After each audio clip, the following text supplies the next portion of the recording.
The Testament of the 12 Patriarchs. The Testament of the 12 Patriarchs is an ancient work presented as a collection of final speeches delivered by the 12 sons of Jacob at the end of their lives.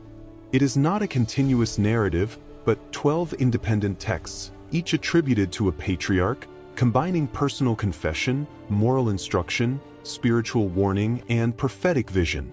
The book claims that these testaments were written to preserve a form of knowledge that was not meant to be lost, an understanding of the invisible forces that shape human behavior.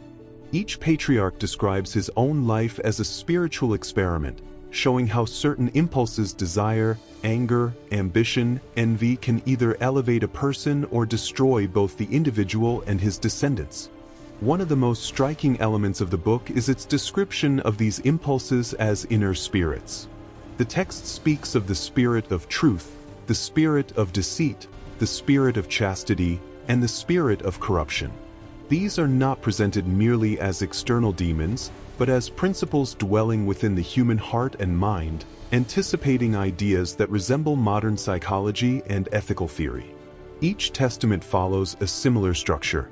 The patriarch recalls a major personal failure, explains how it shaped his destiny, and then leaves precise instructions so that his children will not repeat the same mistakes. The book insists that character is inherited as surely as blood, and that the actions of one generation silently mold the fate of the next. The text also contains prophetic material. Some passages describe a future time in which sacred knowledge would be divided, selected, and partially concealed.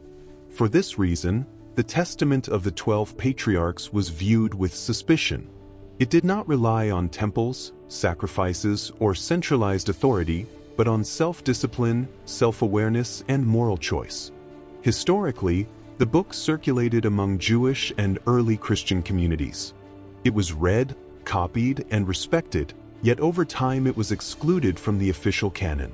Its emphasis on inner struggle, moral freedom, and personal responsibility made it an uncomfortable text for religious systems built on external control. The central message of the book is both simple and unsettling. Good and evil are not only divine laws, but active forces within the human being, and whoever learns to govern them becomes the true master of destiny. For this reason, the Testament of the 12 Patriarchs is not merely an ancient document. It is a spiritual manual disguised as a farewell book that teaches that the greatest inheritance is not land or power, but the state of mind passed on to future generations.